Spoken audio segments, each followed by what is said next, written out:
Hello everyone and welcome to the Samsung Galaxy M51 camera review.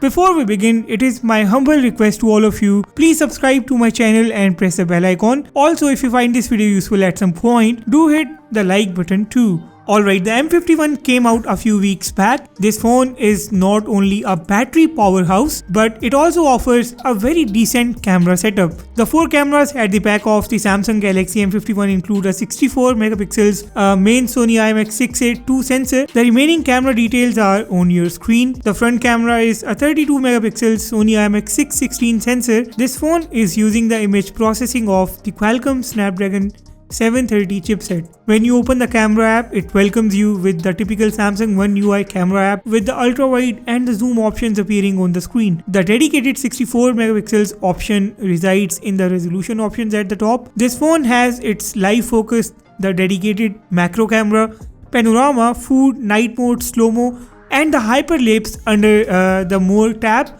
The Pro mode is quite good, but this doesn't offer RAW option. Other options of the Pro mode are on your screen. There is no Pro video mode in this phone.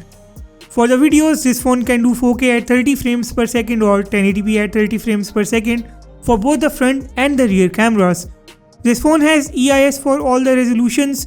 You cannot switch between wide and the ultra-wide cameras while recording a video. Here is your walkthrough of the camera app's settings. I have taken a number of images on this phone. A little disclaimer and reminder here, the images that you are about to see in this camera review are similar to what you saw in the Poco X3 camera review on my channel. I do keep telling you guys with each new video that I took 3 phones along with me on my trip to North, and I captured hundreds of the same images on all the phones including the OnePlus Nord, M51 and the Poco X3. So make sure that you do not confuse yourself here. Rest assured, you can fully rely on this camera review. Let's start this review with a 64 megapixels high-res image. Now the high-res image shows you immense details because of its huge size. If you zoom in, you can find each and every single element in the image completely visible. It looks like a slight amount of highlights is missing in the image. Some areas look extremely dark. Dynamic range is not the best in this mode. The same image in the normal mode, and now this image looks as if more highlights have been added here. Colors in this one look more vibrant, but with a huge compromise on the details.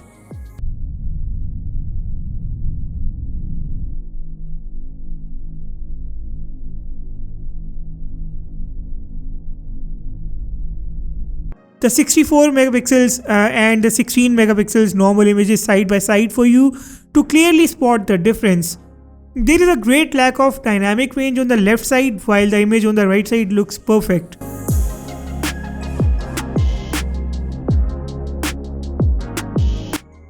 Let me show you more such images to help you choose the mode that you would want to shoot your images in. Now all the 64 megapixels versus the normal images that I am going to show you now.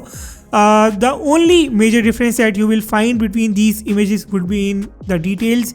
With the 64 megapixels images being on the better side, and with the highlights and the colors being better on the 16 megapixels normal mode.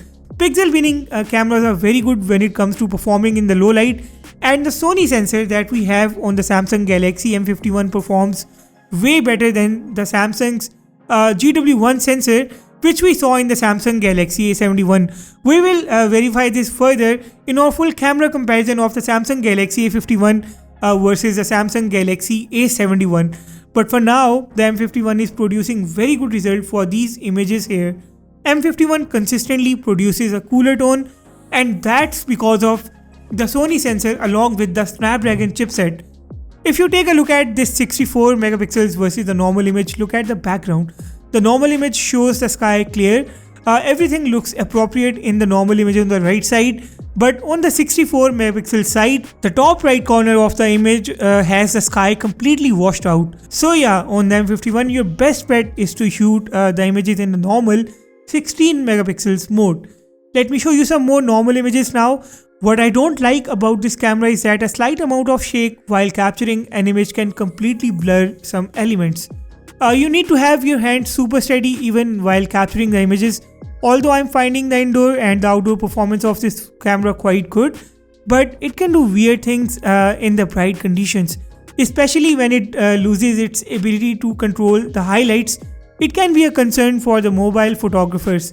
Tech-savvy users can also use the Pro mode of this phone's camera to capture controlled light.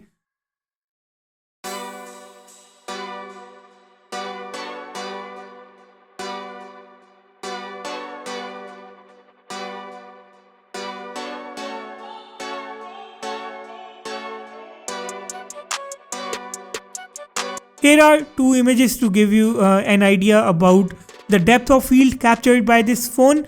Great background blur here, but not very good edge detection. Some of the edges are blurred. Let me know what do you think about these two images particularly. Do the apples look good to you? As far as the ultrawide and the normal camera is concerned, the ultrawide camera has a clear difference of colors, but here you do not get any details at all.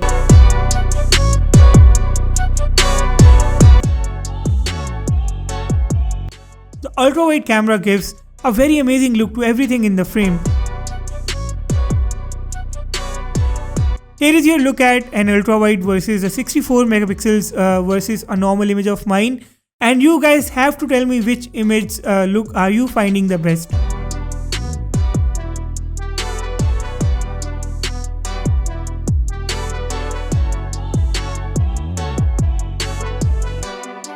Let's take a look at some non-night mode versus the night mode images. The night mode on the M51 works quite well, but only when you have not used a phone better than this. I was using the M51 along with the Poco X3 and the OnePlus Nord. The M51's night mode is better than the Poco X3, but it is inferior to the OnePlus Nord. Also, its night mode does not produce crisp, clear images.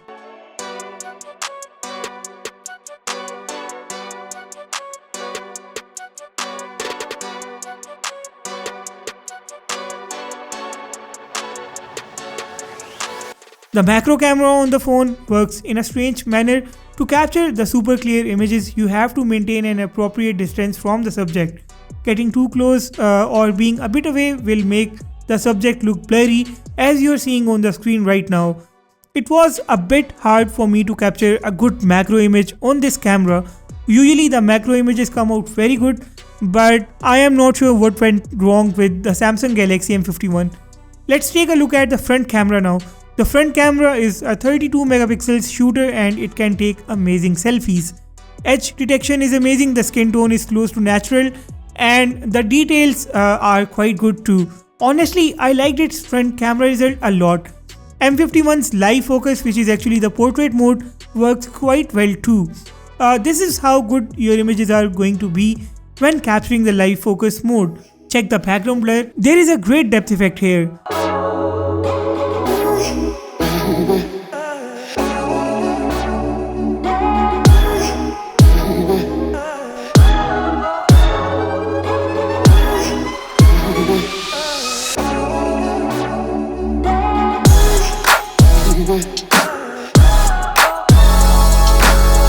Let's take a look at the videos now. This phone can do 4K at 30 frames per second. As I mentioned earlier, it works in both the normal and the ultra-wide mode. The video resolution is fine. This phone does have EIS for all of its modes.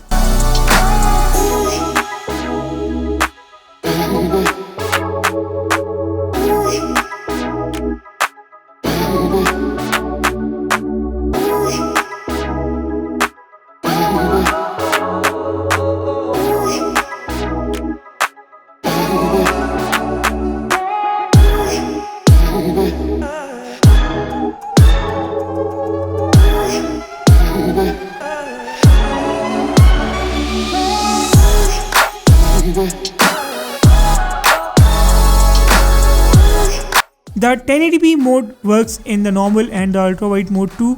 It would have been really good to see a 60 frames per second mode on this phone, but unfortunately that's not available for now.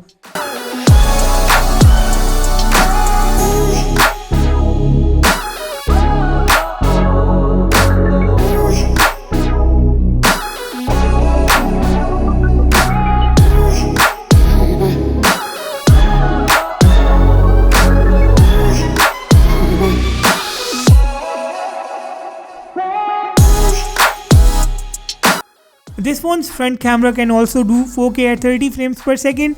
You will see a Full HD front camera sample in a bit. Alright guys, this is the front camera video comparison between the Xiaomi Poco X3 and the Samsung Galaxy M51. Now the Poco X3 is limited to 1080p at 30 frames per second. On the other hand, M51 can do 4K at 30 frames per second from its front camera as well. I am not sure about the mic's voice recording quality in this video. However, I am shooting outside in extreme sunshine, and you can definitely get a better idea about the color composition, saturation and all other elements of the video that you necessarily have to keep in mind. So here is your look around. Make sure to drop your thoughts about this video result in the comment section down below. And that's all with the Samsung Galaxy M51's camera review. And it's time for the verdict. Galaxy M51 is priced below the Samsung Galaxy A71. This phone's price matches the price of the Samsung Galaxy A51.